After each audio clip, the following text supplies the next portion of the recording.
Mas eu adorei. Quando eu estava falando com o Cláudio sobre o link dessa próxima matéria, eu falei, nossa, aqui dá para a gente fazer um programa inteiro disso, né?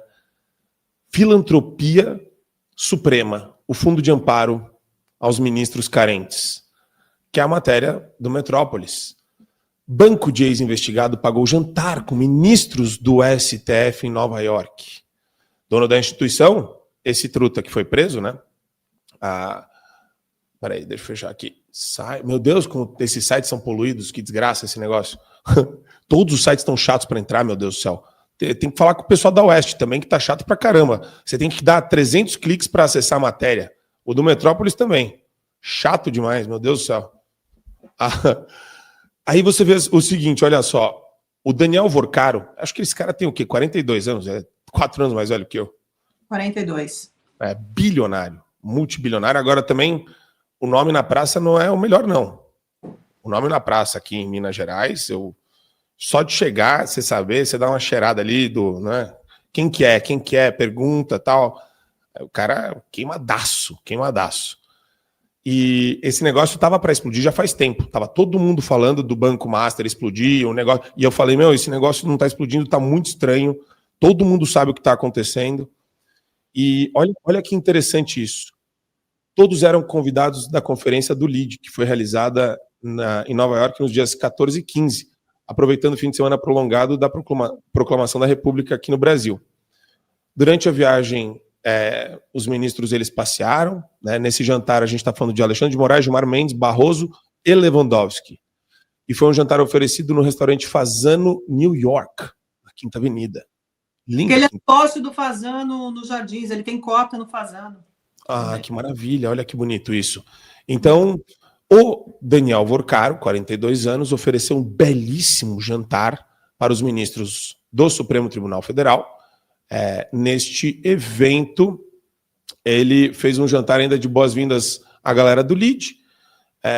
O banquete tinha mais de 150 pessoas e foi aberto no domingo especialmente para a ocasião.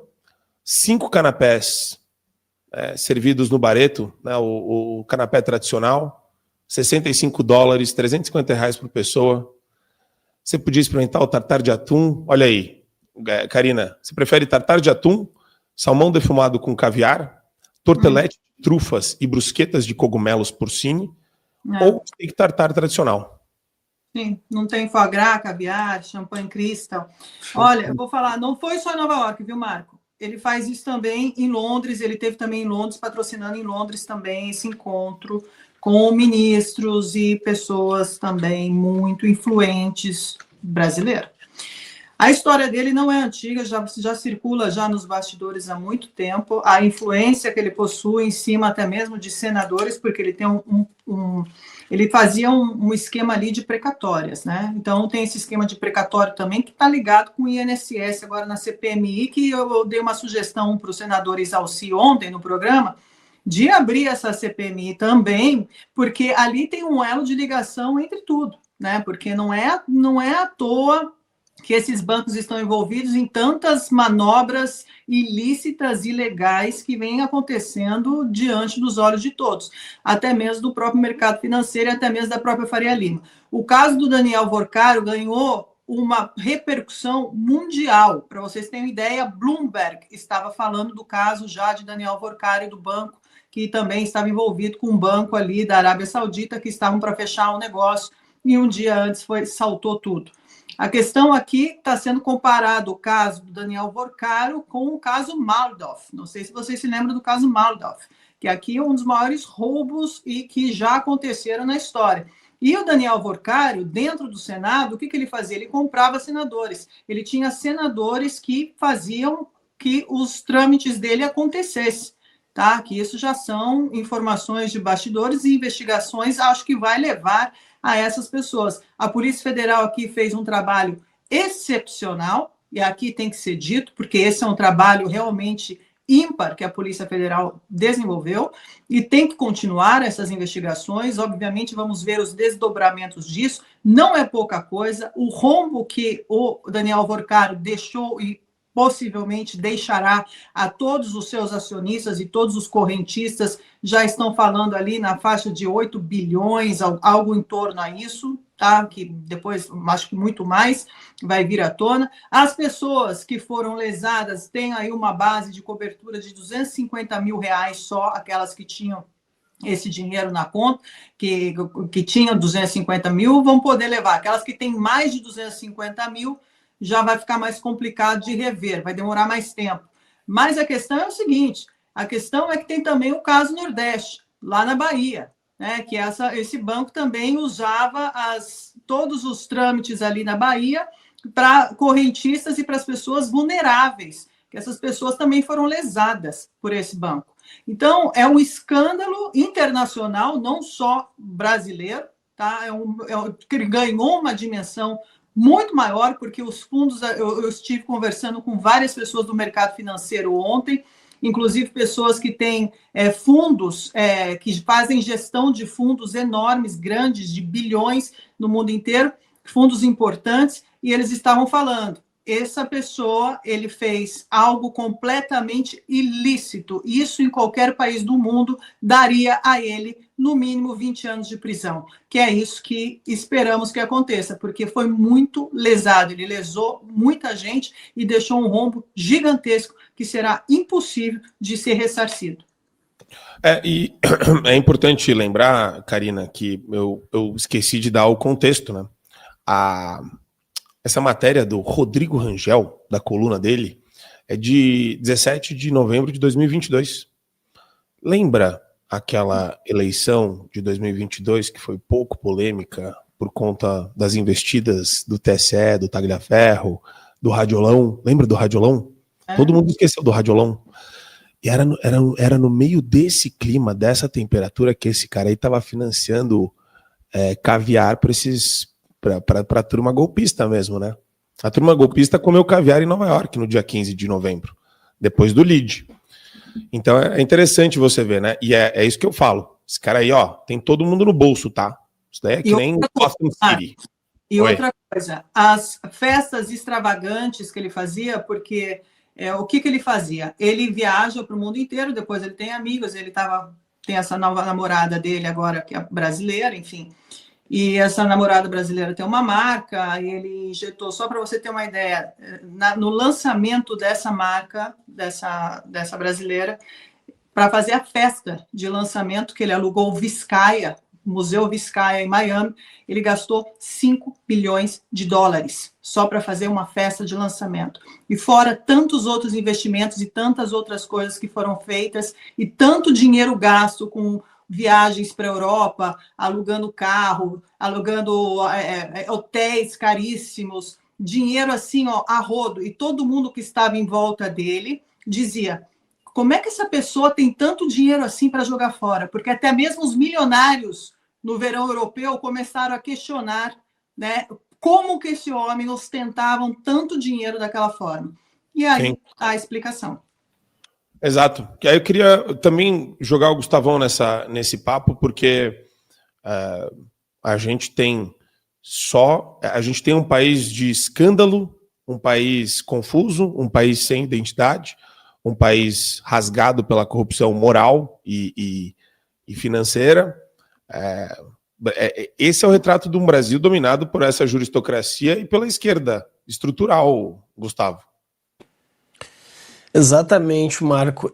Isso é a esquerda no poder, né? Ela consegue promover esse tipo de promiscuidade em todas as relações, né? Sejam elas institucionais, sejam elas políticas, sejam elas financeiras.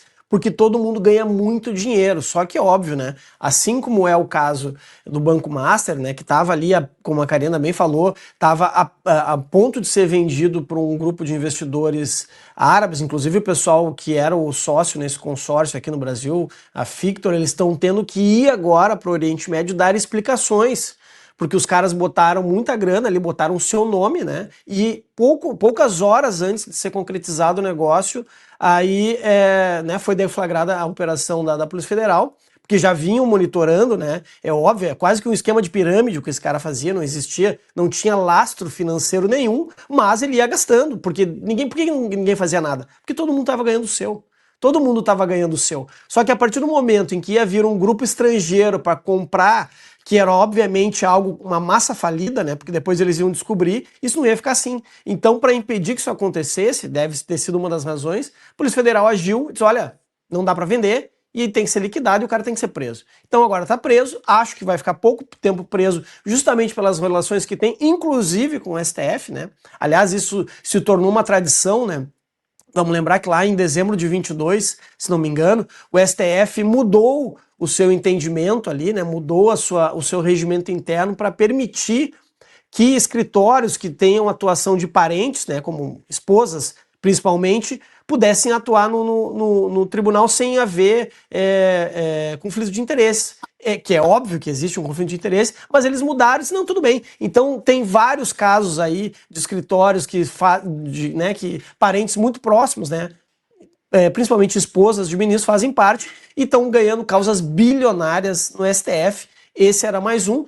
Só que, obviamente, como o escândalo veio à tona e envolve também atores estrangeiros, eu acho que eles vão ter que deixar ali o cara um mês preso, talvez, e depois ele vai sumir. Ele foi preso, vamos lembrar, já dentro de um jato, tentando já sair do país. É óbvio que isso não se sustenta, mas isso é o Brasil hoje. Toda vez que o PT governa, isso é o que acontece. Brasília vira uma farra, não existe lei, a única lei que existe em Brasília é a lei do dinheiro. Não interessa, não se trata de questões ideológicas ou políticas, é dinheiro. E como o PT eles muito mais ideológicos, eles são dinheiristas, né? Eles são loucos por dinheiro, então assim, toda a relação, o ecossistema brasiliense fica prostituído por conta disso. Quem perde com isso, além, obviamente, nesse caso dos correntistas ali, investidores do Banco Master, é a sociedade brasileira. Porque esse é um caso, Marco e Karina, de dezenas e dezenas e dezenas que existem toda vez que o governo é presidido pelo PT. Isso é inegável. Esse é o modus operandi do PT. A corrupção é o modo de governo que essa gente tem. O país está aí entregue às traças, né? A gente está vendo aí passando vergonha no mundo inteiro, mas os amigos do rei estão todos cada vez mais ricos.